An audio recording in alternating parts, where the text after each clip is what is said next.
Okay, let's try this again. Gonna go ahead and enter world.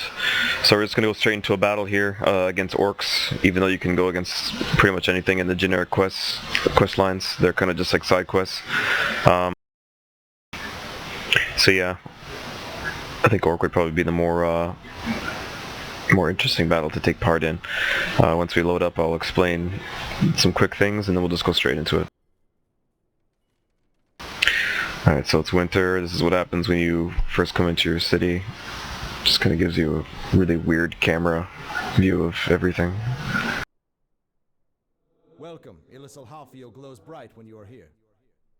And anyways, yeah, so here, city with archers and everything. Contemplation of the Bolita.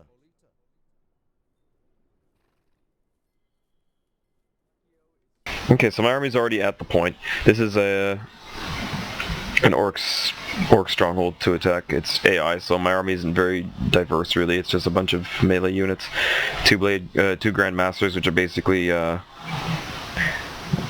heavily armored infantry that use two-handed swords that are good against other infantry and are decent against cavalry. Sentries are just, you know, you're pretty much hold the line against other infantry and are very good against cavalry, as you can probably see already in the description to the right. They have special skills and shit like tackle and hide, which are stuns and stealth abilities. But yeah, you generally want to use these against cavalry and you want to use these against infantry, but for the most part it doesn't matter at this point because AI are just really easy to face roll. Enchanters build your siege weapons and heal your units. Which is why I have 600 wood and 400 stone with the army. The stone is basically ammunition for the bolt throwers, and the wood is basically resources to build the trents, which are high carry capacity siege towers, basically. They just walk up to walls and they latch on, or you can use them in trade caravans to carry more resources, and then you have your hero, obviously. So we're going to go ahead and go in here. Basically, how I got here, I was at Utalatros. I took my army, right-clicked here, and then once you get close enough, you can enter the quest through this button, and here we go. Yeah, it is co-opable. That's the nice thing about this game. You can co-op missions if you want, but we're going to do solo for now, and deploy everything. Maybe not the Blade Masters. Use bolt throwers and see what happens.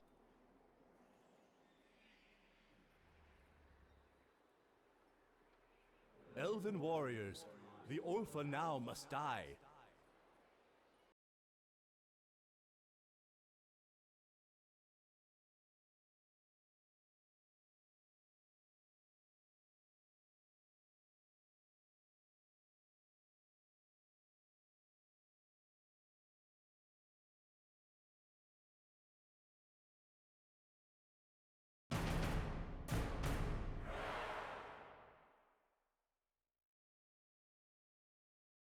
Okay, so this is a basic orc stronghold. Orcs don't usually have very good walls in the beginning, so this is just what it looks like. For elves, you usually have like a haven. It's kind of like a more basic version of what mine looks like. Stone walls that have openings into the stronghold with vine palisades on the front that you have to break through. So we're going to go ahead and get started here. So bring up the bolt throwers. For some reason in this game, bolt throwers start with half health. I don't know why.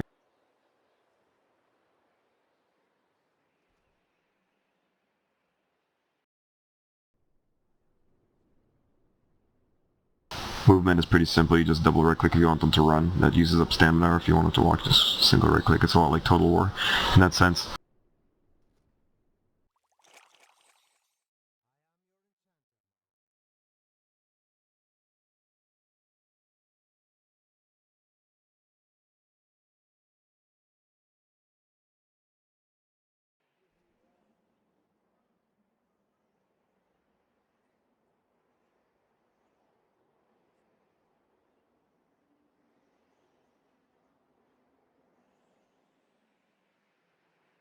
So I'm just opening up the formation currently because there's a lot of issues with micromanagement with this stuff. You'll see in a bit some of my units might start running in a line, which is kind of annoying.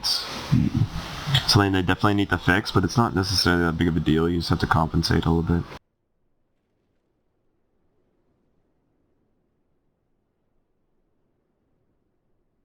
Just gonna go ahead and open up that gate here and just break that down. I think that's all I really need to do.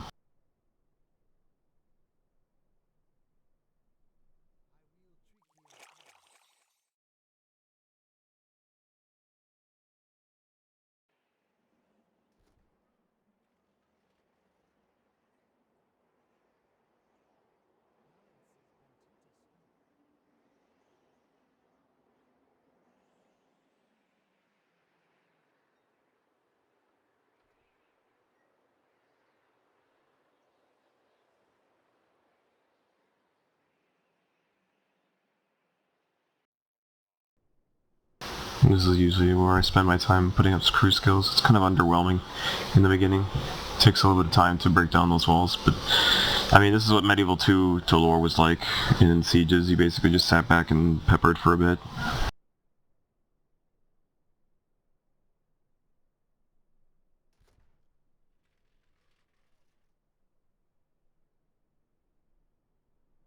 I guess this is where I could probably explain a few things about the talent trees. Here we go, let's just go through it quickly.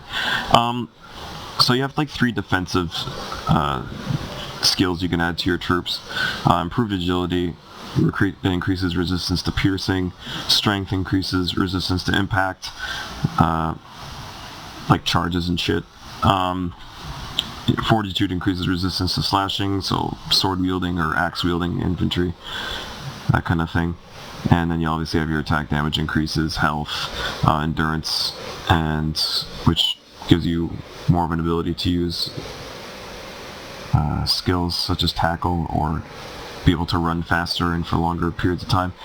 Restoration is basically your constant heal. It just regenerates health points over time, and you know, if you can pull the unit out fast enough before it dies, it'll eventually heal itself during combat in the safety. So that's how a battle can continuously be sustained. So we're just gonna go with defense here. And done. Okay, so I'll just continuously pound that tower and go ahead and attack it.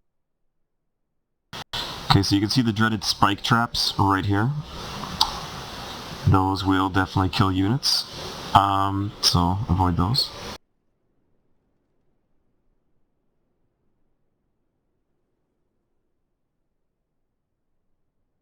Clicking is very hard for the way the paragons are set up in this game. I don't know what it is, but you click on something directly and it like clicks something else. It's just stupid, but so you gotta click things a few times. Yeah, here the enchanters can build ruin vines, which are basically walls. Trents are your siege units, just like your bolt throwers, as is described earlier. So we're going to go ahead and attack them.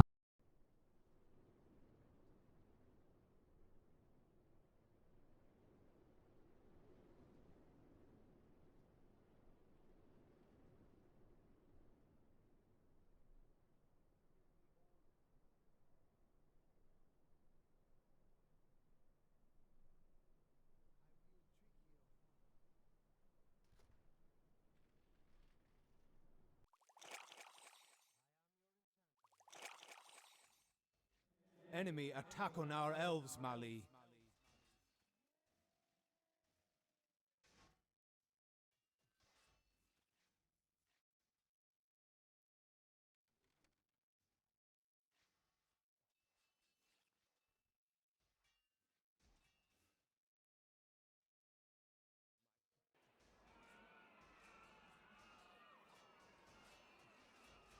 So I'm deploying them in waves, just because I'm currently stuck in a bit of a choke. Just because I'm impatient. So once The enemy has struck our forces, Mali. here we go with the inability to fucking click for like 2 seconds. See, I'm waiting for another opening while these units attack that opening. You want to watch your units closely to make sure they're not getting completely focused down.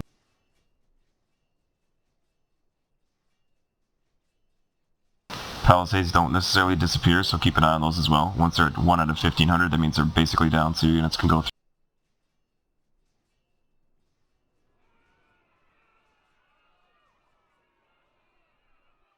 Mali, our warriors are under attack.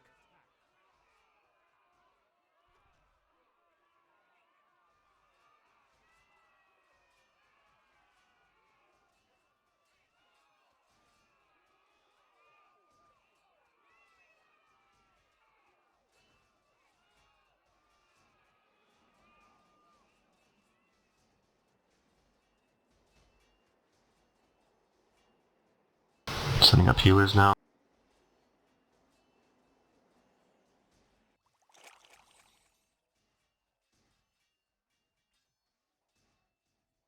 Ulfa attack our soldiers, Lord.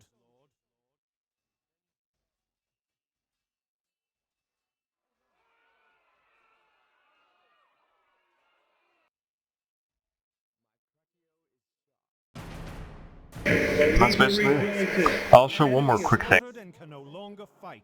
These units, all units actually, have formations that either improve attack or improve defense. So yeah, here's formations.